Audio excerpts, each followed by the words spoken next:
except Jackie. No, there's Jackie. Hello, Jackie Cameron.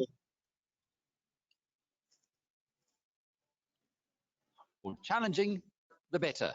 And the earlier you get the questions in, the better the chance of having them answered.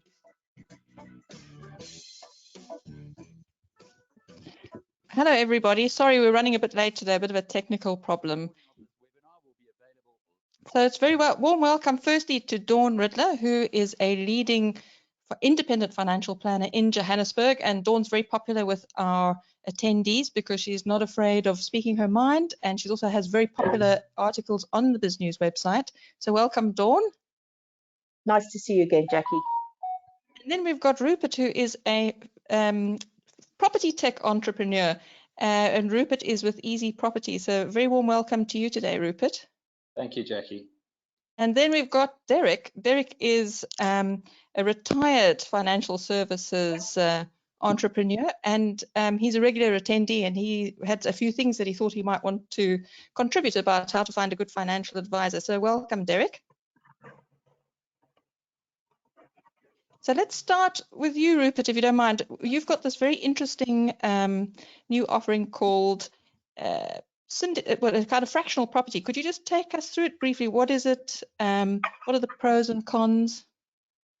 Sure. So I represent a company called Easy Properties. It is a subsidiary of Easy Equities. And essentially, Easy Properties was born out of a request out of the Easy Equities community, which I'm sure you'll probably know now has got north of like 200,000 people as clients. And there was a request out of them to start looking at additional kind of property investments. Obviously, Easy Equities kind of started with the fractional ownership of shares in the company, and this is an extension of that. So what we do is we've obviously identified a lot of pain points in the process around investing in property, and have largely tried to deal with those kind of issues by offering fractional property investment opportunities and kind of democratizing that access to property investments to hundreds of thousands of people who haven't had the opportunity to invest in property previously. Sounds very exciting. And I saw in one of your notes about the property investment that you have investors who are as young as 1 year old. How does that work? Yeah, well, obviously those are parents who are ahead of the game, I guess. Yeah, we've had 48 investors, obviously parents or guardians that have opened up accounts for these guys, and we've had 48 people younger than one who've invested in our properties. And we've had one person who's over 90 who obviously still believes in property as an investment. So literally like the full smorgasbord across the demographic of age. Okay, well, thank you very much for that. I'm sure we'll come back to that. And for everybody who's joined the webinar, please get your questions into the box. Dawn, let's just recap your approach to investing. You've got this scientific background. Could you just set out how you work with your clients? I take a holistic approach rather, that's why the sort of concept that I use really as an analogy to try and explain some of the more difficult concepts around financial planning. I use ecology and things that people are familiar with, from the bush, from the gardens, maybe from what they learn at school, sort of try and make what is sometimes a dry topic more interesting. So my approach to financial planning is not only independent, it's holistic as well. Because I don't want my clients to be caught up in a pick me approach, which you're inclined to get when you deal with a number of specialists. Each of them think that they've got the most important thing that you need, and all of them are sort of clamoring around you, asking you for your money, rather than sort of taking a holistic approach, because everybody's only got a certain amount of money that they want to throw, even at investment. It needs to be holistic. So that is my approach to planning, is that it is holistic, although investment is obviously, it's the end goal of everybody, and it is my primary focus, because You know, we don't do all these other things like take out short-term insurance on our house and that kind of thing, you know, so that we can retire properly. It's just part of the big equation. Great. Well, thank you. Derek, have you got your sound there? I've got sound, I've got everything. Yes, thank you. Okay, excellent. Well, welcome, Derek. So Derek is, he started umbrella funds many years ago, and he also started an organization called the South African Independent Financial Advisor Association. And when Derek and I were chatting earlier this week, Derek said that he had some regrets about the way some things have been done in the financial services sector in the past. And one of the things he's been doing is trying to educate people so that they can ask the right questions when they decide whether they should put their money into the hands of somebody like Dawn or Magnus Haystack or one of the other independent financial advisors out there. Derek, do you want to just briefly take us through some of the key points? Yes, well, thanks very much, Jackie and Dawn. This is really up your alley as such. The public have been, over the 54.5 years I've been involved in the financial services industry, they've been exposed to a range of products and services that have not been properly explained to them. This has resulted in some horrendous impacts on their financial planning and on their reality check when it comes to the products that they were sold. On top of that heap are things called traditional retirement annuities. And Dawn, I'm quite sure you've come across many of those. And a very brief explanation is that the life insurance companies who promote and used to promote this almost largely in the old days, the client enters into a contract to pay for 30 or 40 years into this contract, but then things come along like Corona, and all of a sudden they can't work and they've got to give up work, and then they've got to give up the contributions they're paying towards these horrendous retirement annuities. That's when the problem starts, because the insurance companies have costed all the profitability and the infrastructural cost way up front. So you might have a statement a few months ago from your retirement annuity provider which says that you have R1 million in your account, but if you stop paying 10 years beforehand, that million is going to reduce by 100,000 Rand or 200,000 Rand. Now that's unacceptable, but that unfortunately is the reality of the industry in South Africa. And so to try and balance this out, my association, SAIFAA, South African Independent Financial Advisory Association, we started to work on a set of questions, and those questions would empower the public to do a form of due diligence on their current or to be appointed financial advisor. And some of those questions will lead to the outcome of the advice, guidance, and service that they get, and will hopefully better educate the public to ask some of the right questions so that they don't get caught again. And what are some of those questions? What are your top 5 questions? Well, let's just say that we represent the independent financial advisor.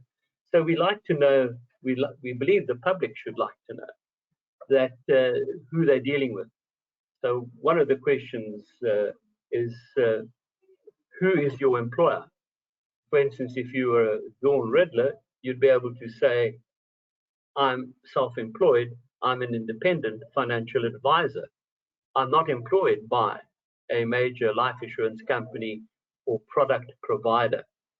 So the first differential is to find out the difference between a product supplier agent, PSA, or an IRFA, Independent Financial Advisor, IFA. So it's an important question to ask and get that well defined in the public and client's mind.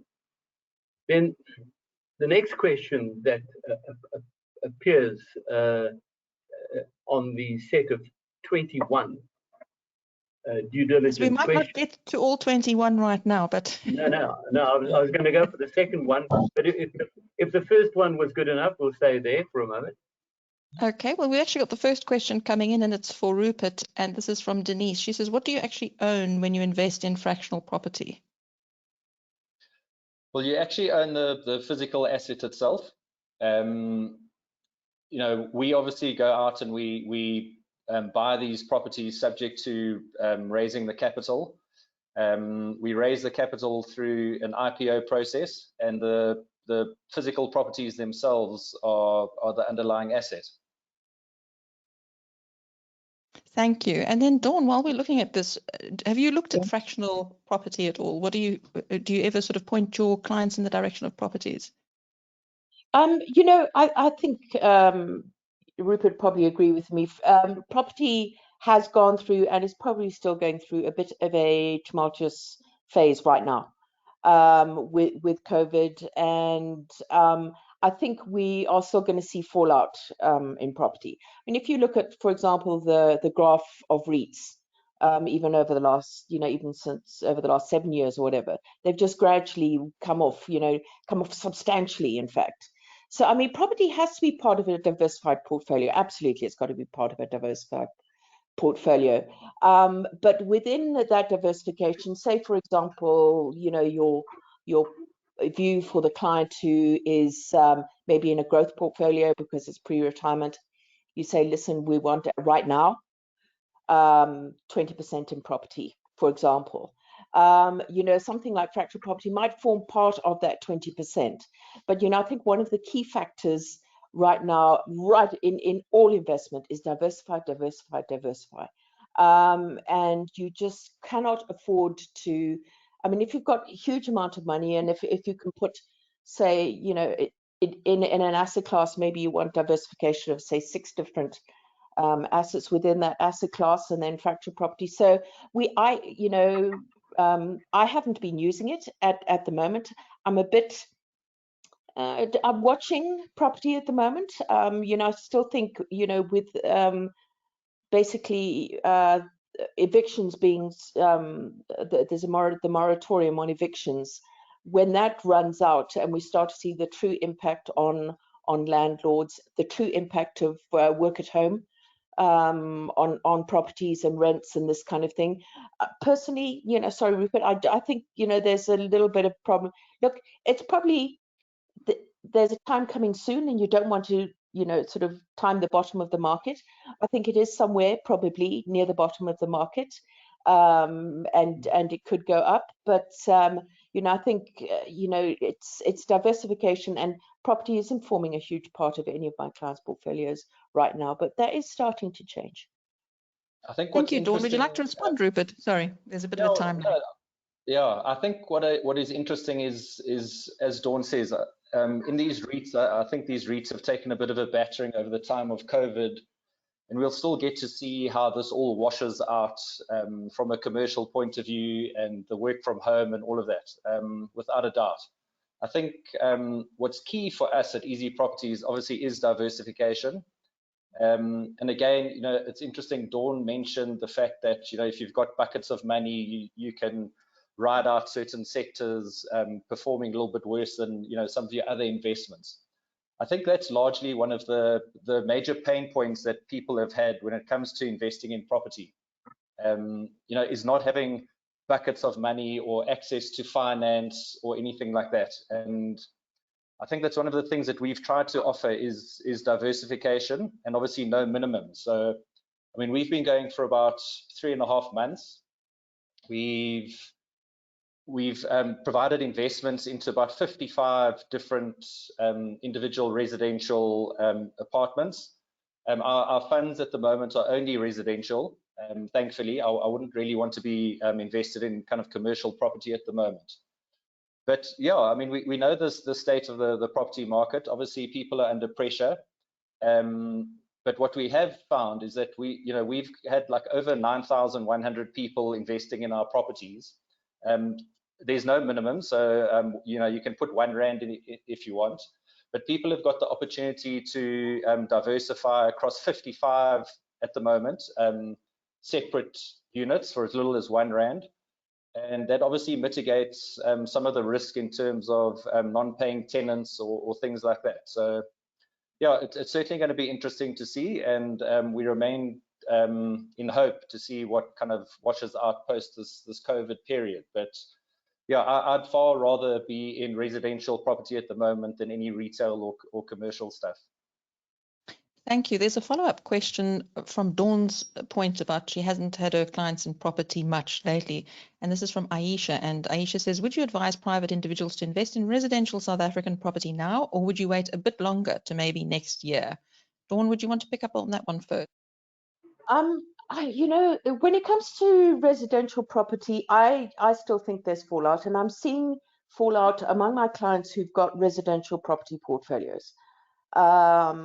People who've built up residential property portfolios over decades as their pension, and they have been very badly impacted over this COVID period. This is happening all over the world, and it's even more exacerbated in places like the States and that kind of thing. And that money that is lost, that rental income that is lost, you're never going to get it back as a landlord, and so even residential property, look, if you want to sort of look at it holistically in the broader sense of the world, if you've got your own house and a bond, you're already invested in residential property to a certain extent, right? So that really needs to be factored into your portfolio in terms of how much weighting you've got in residential property. If though you're sort of younger and you say maybe building up a deposit and that kind of thing, and you want to align part of your portfolio with the way that residential property is going, then it's probably a better idea. But I think read between the lines. It's like for the next couple of months, I think really up until end of next year, I still think even in the residential property, there's going to be fallout. Companies are retrenching people left, right, and centre quietly. They're, putting people out on early retirement. There's voluntary redundancies, and these aren't all hitting the paper. They're just sort of quietly happening, and we're going to wake up and we find that our unemployment rate is actually not 45%, whatever it is, actually far higher. That's a very interesting point you make. We have an article on our website at the moment by Dwayne of Recession Alert, and he estimates that at least 20 to 25% of all jobs that were sort of lost or put on hold in the pandemic, we'll never see those again. So that is quite scary. Rupert, would you like to just pick up on Dawn's point about is now a good time to invest in property, or should we wait a bit longer?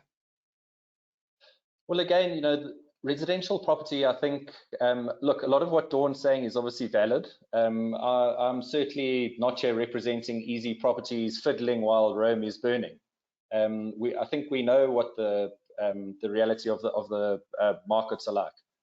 Again, one's obviously got to break residential property down into price bands and geographic locations and all of that stuff.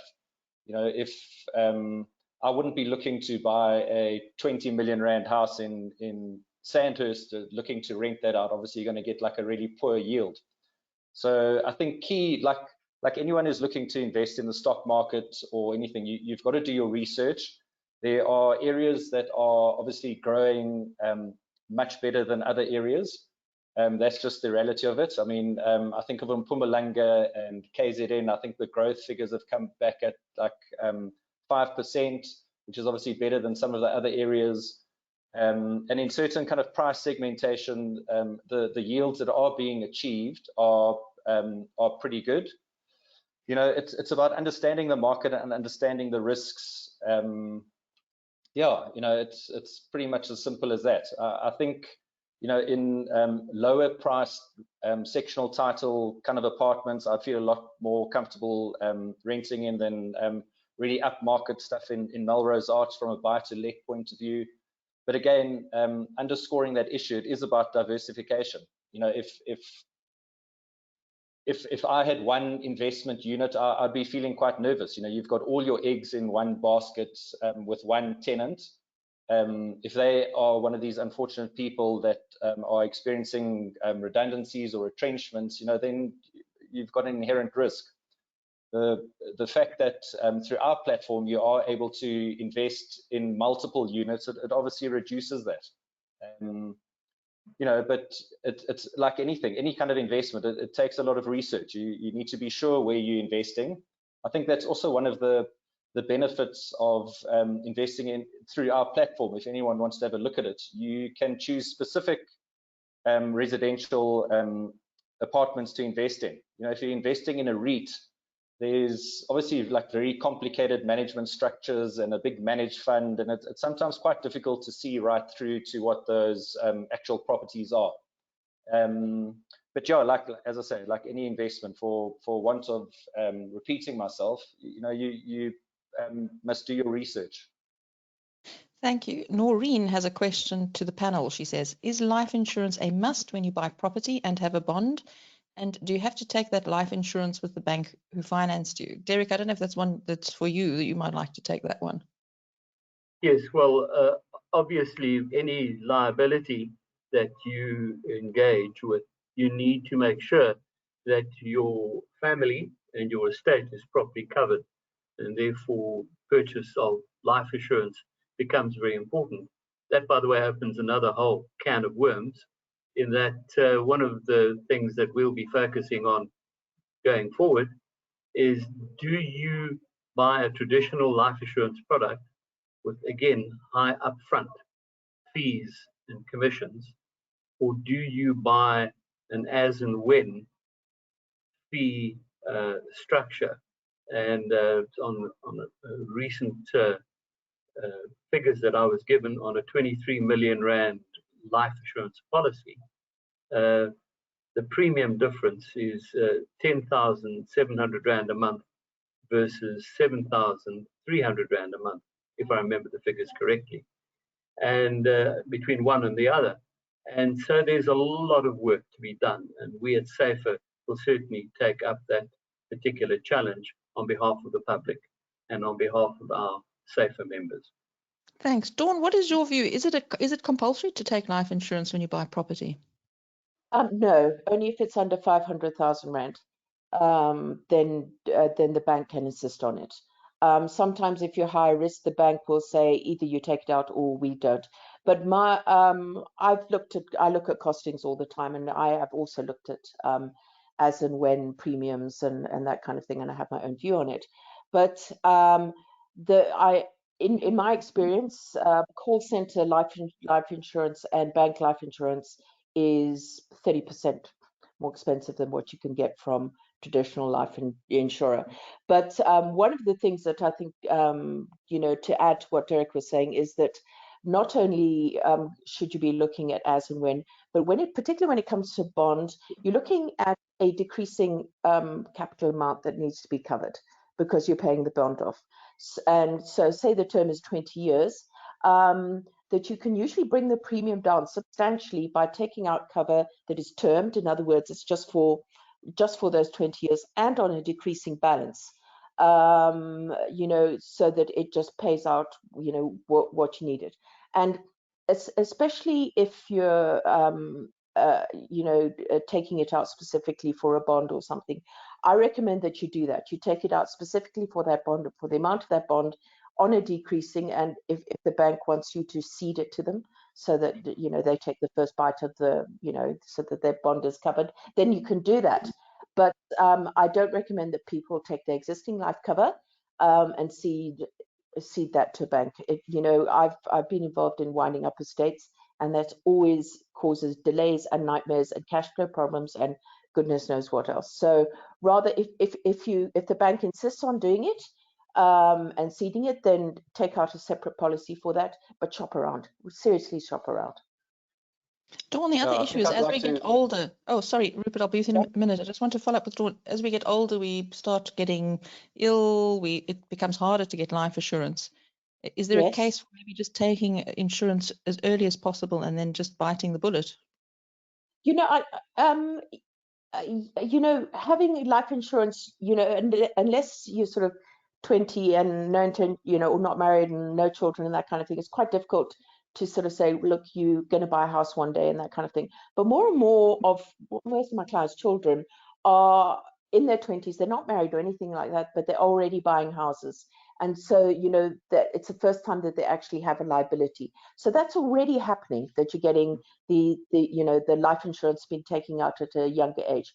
But certainly taking out, you know, keeping a life insurance policy. So if you've got a little, you know, maybe 1 or 2 million rand life policy, your house is now paid off, it probably is worthwhile keeping it ticking over. Now, bear in mind that COVID itself is probably going to add an element of uninsurability to anybody who contracts it. I haven't started to see it in any underwriting that I've been involved with, but you know, as soon as you start hearing about long-term effects to the heart or the lungs or the kidneys or even the brain, you know that question, did you know, have you contracted COVID, and please can we take an antibody test, is coming down the pipe. Derek, you agree with Dawn that that's going to make it harder to get insurance? Absolutely. And again, I must revert to the principle that the public should use properly designated and professional, preferably independent financial advisors who are able to give a broad spectrum of comparisons when whatever product is needed or whatever service or an investment strategy is needed. So Dawn is 100% correct. And if you go to a product supply agent, they will tend to be restricted to the products of their employer. So going to an independent for a proper analysis of the need and then a proper research into the marketplace, Dawn, makes a lot of sense to me. It was very interesting to hear Dawn saying that it's actually more expensive to go for the life insurance that looks cheaper, the one you buy through your bank and so on. So that's also worth looking at. Rupert, let's pick up with you on life insurance. Do your clients need life insurance? No, not at all. But I think there's an important distinction to be made between life insurance and homeowners insurance. You know, if you do take a bond out with the bank, the bank generally does require you to take insurance over the structure of the property, the asset, certainly the amount that they are loaning to you. And so that, while the life insurance may or may not be a requirement, and sometimes it is if there are some affordability concerns, but certainly the homeowners cover you will need to take. And just want to kind of echo what Derek and Dawn have said, is absolutely it's important to shop around. You know, between the banks and the providers, there's often a variety of different products out there. But from our point of view, our investors obviously don't need to take out that insurance. We buy the properties through SPV. We do a 30% loan to value, so it's largely cash driven. But we are taking out mortgages on the 30%, and there is obviously a requirement for insurance to ensure that portion of the assets. Can you just explain what an SPV is? SPV is for people who are not familiar with that. It's basically a shelf company. You know, we'll set up a shelf company in which we will facilitate the purchase of these properties, and we raise capital by offering up shares in those shelf companies.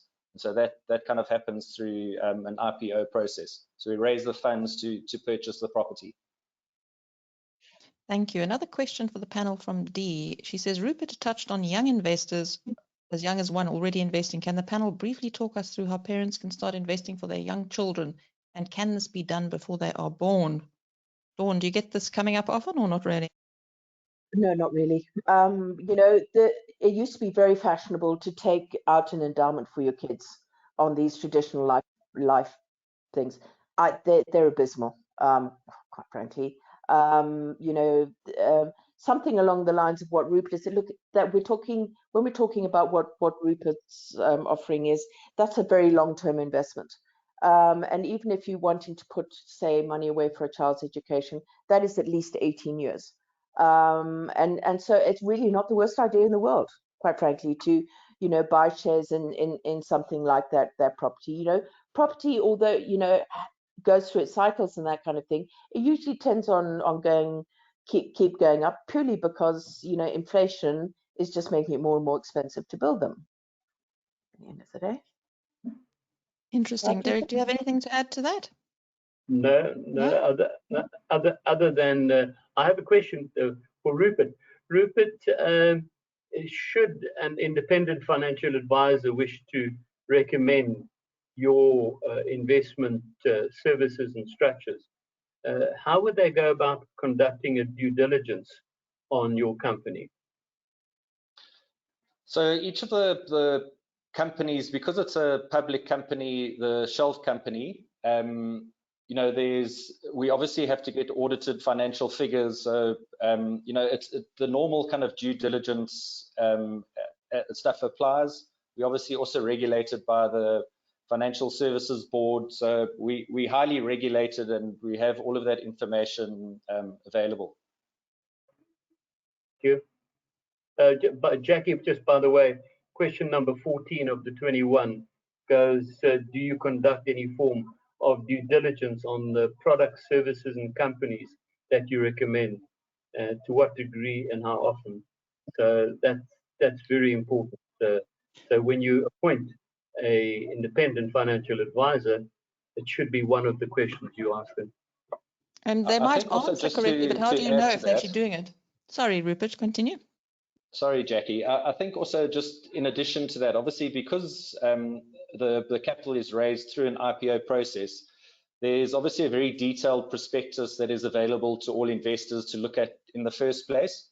It's got all assumptions that have been made around the choice of properties, the rentability, the suitability, cash flow forecasts, all of those stuff. Obviously, all of those are illustrative kind of things, because, you know, they're not up and running as yet, though some are already rented out. You know, I think it's quite a big thing that we try and look for is properties that are already fully tenanted. It makes a difference. But obviously, that's to start with. During the course of the investment, there will be all of these audited financials as well as part of that due diligence. I just want to make just a point here on due diligence. Is that, you know, just because it's a, you know, big company, you know, with the big the Coronations, Island Greys, Investex, and this kind of thing, where you can assume that, you know, due diligence has been done. But I mean, you just have to look at the scenario of when African Bank went belly up, right? The clients you had money market unit trusts. You think a money market unit trust, safe as houses, safer than houses. You know, my capital safe and that kind of thing. And obviously it wasn't, because it doesn't have the same protection as if you had deposited it in the bank. And these big companies were using the, you know, African banks and VBSs and this kind of thing, because they were offering high interest rates and everybody else. You know, they call it sweeteners, right? But it doesn't look so sweet when it goes south. So, you know, I mean, there's a limit, particularly when it comes to an IFA, about how much due diligence, you know, you can do. You know, I find that a lot of brokers or financial advisors or whatever you want will default to the very popular ones, because they know they're not going to get into trouble if they do that. And you know, and the thing is, as an IFA, even if like, for example, you know, I'm accredited with a lot of the life insurance companies, and just keeping up with the accreditation and the new products and new benefits and everything else, just on those life companies, you know, it takes a huge amount of time. And then you've got to do it with all the investment companies as well. It's, you know, easier said than done. And I suppose you can always get ripped off by people like big corporates who hide financial details, like the Steinhoff scandal showed us. And in fact, I think African Bank too. Yeah. And that mentioned Shemax, but yeah. Yeah, exactly. Yeah. So quite a Yeah. few questions coming in for Rupert here on the offshore aspects of investing. And Mervyn and Linda want to know, do you have any properties that have an offshore flavor or are offshore for investment? Jackie, we don't at the moment. We're looking at different scenarios. We're looking at some of those medical properties in the States. We're looking at some properties in the UK. But at the moment, we are keeping things simple. It hasn't been requested by our base yet, but obviously, I think it's one of the founding tenets that we have is to be able to offer a broad range of property investments that are usually only available to the well-heeled through this kind of crowdsourced way. I think of some of the US property investments from this side. I think they're minimums of like 50,000 Rand, certainly in some of them. And while they're great investments and offer some really good returns, that excludes a large portion of these people, of the people that invest with us. So yes, we are looking at all of those things, and we will make available the full kind of range of property investment, but it's not on our platform at the moment. Yeah, Rupert, I'm sure you agree with me. I mean, one of the sort of things that a client needs to take into consideration when they're investing in any type of property, and I mean, these offshore guys, everybody's out there looking for everybody's buck, right, to invest, is the liquidity that of that investment, right? So, are you tied up for 5 years, or can you sell it tomorrow if you wanted to? Is there a market for it? So, and that's a sort of issue that is skirted over, and also then to compare the returns and the internal rates of return to actually know what an internal rate of return is, and say, right, your internal rate of return is 8%, but what can I get out there in a liquid, non-fixed environment? How different is it? Yeah, and that's such a key point. I think it was Derek earlier mentioned about the long-term nature of property investment, and obviously liquidity being a major thing. One shouldn't invest with certainly in a property space with money that you're going to need for school fees or whatever it might be next month. I mean, that is a given.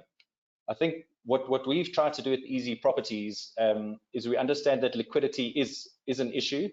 Our investment terms are between 5 and 7 years, but people, things happen in life, and so you need access to your investments. So one of the things that we've done is we have built an auction capability, like what happens, at the end of a day on the JSE. It goes into an auction, and we've built a similar kind of environment where guys can at least once a quarter during that investment period either look to invest more should they wish, or offer up their shares in these properties should they wish to liquidate some of those investments. Obviously, it depends on a secondary market and what the kind of demand is. But I think that's going to go a long way to assist with those liquidity issues in the property space. Yeah, Rupert, I think you hit the nail on the head in terms of, putting money there that you're not going to need for 5 or 10 years. Because, if you are, might get retrenched, might get made redundant, might need access to those funds, it's not like you can just go onto the stock market, click a button, and it's sold and the money's in your account the next day. That sort of disclosure and discussion needs to happen with your financial advisor. I mean, I have exactly the same conversation with clients that say, listen, I want to put money overseas, or need to put money overseas. And we say to them, hey, let's just take a step back. This needs to be excess money, because you can't get, put money back and forth between here and overseas every time you need, a couple of extra bucks to throw at your bond or something like that. So, all of this kind of advice and putting property of any description into your investment portfolio needs to be done in a measured way with your financial advisor. Thank you. Hans wants to drill down a bit more into the ownership details with Rupert. He says, when an apartment block is bought, will this one block be put into one company? Therefore, when you buy shares in the property company, you only hold shares in that one block and not shares in several blocks. Could you just elaborate there? I think we might have lost Rupert. I think you have, yeah. Okay, we'll move on to a question from, oh, sorry, Derek, you had something to add there? Yeah, sure. It's, I can only further endorse what Dawn is saying, because at the end of the day, the whole process starts with the appointment of a financial advisor. And that selection will lead you to the public, to all the aspects that Dawn has so well set out today, and the aspects that Rupert has brought up. So at the end of the day, if you do your homework and you do your due diligence on your proposed and or existing financial advisor, you will actually walk away with a whole lot of stuff and knowledge that you didn't have before. And it's that didn't have before that's going to be so important. One of the things that I'm sure Dawn has in place is an easy to understand service level agreement between herself and each of her clients and their families. And that service level agreement hinges completely on all the points that we've covered today, plus a whole bunch of others that we've tried to identify via our 21 questions. Thank you. Rupert, we've got you back. I don't know if you heard that question. Somebody wanted to understand exactly the ownership structure. And then there's also a second question that you could perhaps answer as well about if somebody wants to sell early, is there an early termination penalty? Perhaps you could just briefly take us through that. Yeah, so what we've decided to do just for ease of management is to have each shelf company own units in the same block. So as an example, we've just closed an IPO now in the Blyde out in Pretoria. We've got 10 units there, and we've set up a specific shelf company for that. It helps with the kind of running of the management company, tenanting those units, all of that kind of stuff. And so it's kind of homogeneously done in each property that that it's owned by a specific SPV, if that answers the question. And sorry, what was the second part? About early termination. Oh, so yeah, so I mean the selling out, if one wants to get out of those properties, it is going to be done through this secondary auction market that we are creating. That's the way that people can get out of those shares. Okay, thank you. Dawn, here's a question from Helena who wants to know, she's been hanging on to an investment for what feels like forever. She says it's a value fund and she's been waiting for it to perform. When should she get out? At what point do you decide to exit? Yeah, I hate to tell it, but value investing went out of favor a good 10, 15 years ago. The SAIFAA market anyway has been incredibly challenging. And I think, was it John Bickert or whatever used to be the sort of the god of value investing? Pete Viljoen? Pete Viljoen. It's a really, really tough market, and I don't see any light on the horizon with value funds just yet. It's a difficult market at the best of times without trying to find that. The thing is that there's true value and there's value that is just technical. Technical value means it's got a low PE, buy it and it'll go up. But if you actually don't do some proper analysis into that, it might be a very good reason it has a low PE is because it's actually not very good, right? So you can't just buy it on low PE. So and there are value funds out there who try to do it on a sort of technical basis, which quite frankly is just lazy. Just buy cheap and hope that it gets better. Sometimes you buy cheap and it does move, but it goes out of existence basically. Derek, would you like to add to that? It sounded like you had a lot of thoughts on value funds and when to leave a fund. No, not on value funds, but I can't let this miss the story, because we were talking about early termination costs. So question number 13 is, what are the all-in costs, which I'm sure that someone like Dawn would ask Rupert on behalf of her clients. And so what are the all-in costs of products and services recommended by you? And please set out your advisory commission fees, all product provider, service provider layers of cost. And this is the bit. And what are all early termination costs? And as Rupert has correctly said, he can't define right now what the early termination cost would be.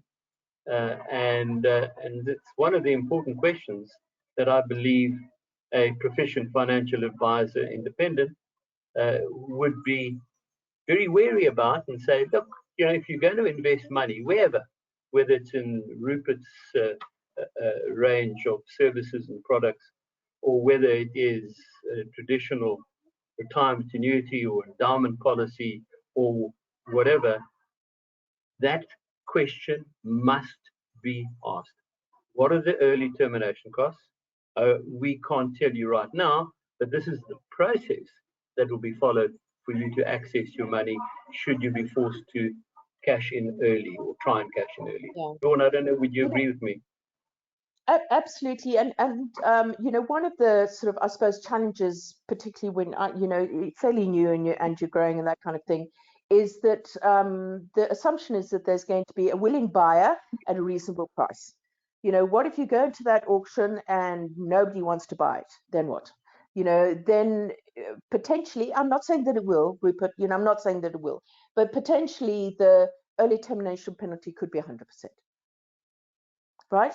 Well, no, I think we need to distinguish between an early termination fee, which we aren't charging, and a lack of liquidity because there's a second market. Yeah, but it's a penalty. What you can call it what you like. As I'm inclined to say, rose by any other name has just as many thorns, right? But that is the issue that I have with quite a few of the sort of property structures and that are out there, local and offshore, is this a bit of a gray area, which from a financial advisory perspective, it starts to smack of speculation rather than proper advice. Maybe I'm a bit too old school in that, but I'd make no apologies for being a bit old school. Rupert, would you like to follow up on that? Yeah, I think this is, I don't think that what we're offering here is speculative from that point of view. I think if anyone had to have a look at our documentation that is online, that is available from the prospectus, we are very, very clear on. Hi, everybody. This is my wife who's having a party for her birthday party for all her friends outside here.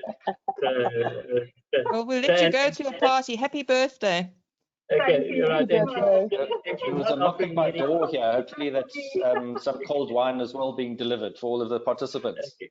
Yes, we're about to wrap up, so thank you very much for joining us. Thank you. Yeah, I think just in closing, Jackie, on that point, we make a point of being very transparent about all the costs, the ancillary costs. It forms a huge part of the prospectus. It's very readily seen and available on our platform. There are zero hidden costs, but like anything, any kind of investment, one's always got to look at what the exit is going to be at the end of the investment. That's not specific to property. That's specific to all sorts of investments. I mean, I'm sure there are plenty of people around that have bought shares at certain values that have gone through the floor. One only has to look at all the stuff that happened with Sasol recently. There were guys, I'm sure, that are trying to time the market and took a bath. That's true of every single investment. That's not specific to property. Yeah. Thank you. We've got time for one more question. Rudolph says that there's lots of talk about long-term investing, but keep in mind elderly people might not have a long-term to work with. So perhaps I could ask each of you for your best tip on what you should be doing now if you are elderly and you want to enjoy your life, as Derek clearly seems to be enjoying things. Where's the best place to put your money to get a big return soon? Derek, where would you be investing now to make a bit of extra money so that you could go on a cruise or something in a year's time? Cruising zone. Yeah, maybe not a cruise. For perfect. Yeah. Dawn, what is your thoughts on? What are your thoughts on? Should people be investing in stocks, or how could they just add a bit of a turbocharge to their long-term savings? right now, Jackie, they can't. You know, if I had an answer to that question, you know, I wouldn't be on a cruise, but I'd be sitting on a beach somewhere. And I might still do that anyway. But you know, really, you have to, more than anything else, protect what you've got right now. Don't try and be clever. You know, don't try and shoot the lights out or anything else. Make sure that what you've got can sustain you for the rest of your life. And unfortunately, that might mean actually sort of downsizing, pulling in your belt a little bit, all those kind of horrible things you don't want to hear. But I think that is what is more important right now. Thank you. And Rupert, is your investment opportunity for elderly people, would you say?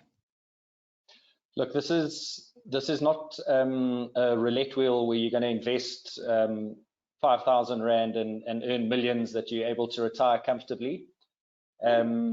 I think that, you know, the biggest thing is when people are at retirement age and they find that they don't have enough money for retirement, you've got two choices, I guess. One is, as Dawn said, you've got to cut your cloth accordingly, or you need to take substantially more risk in what you have.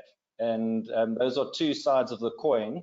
Obviously, like everything, the answer is generally down the middle. But yeah, in these uncertain times, you know, probably cutting your cloth accordingly is the better option. One doesn't want to take a risk with your retirement stuff right at the point of retirement. But those are the choices that are essentially available to you: is increase your risk or downscale your expenses. Or you can always have a look at the Purple share price, which has been doing quite well over the last little while. Okay. And Derek, any last thoughts from you before we close off today? Two last thoughts. One is question number 21 is we got there. When you ask your financial advisor, is my money your client or am I your client? That sets the scene. And one of the things that we've done is we've launched a program called CPRP, Certified Post-Retirement Practitioner Program. And Dawn, this is something that you might be very interested in, where we focus not on money at all. We look at the psychology of aging, relationships pre and post-retirement. We look so at I need more qualifications there, Derek. Okay, powers of attorney and the terrifying impact of various forms of dementia on powers of attorney. And then we look at things called retirement accommodation, the different options, and we look at things like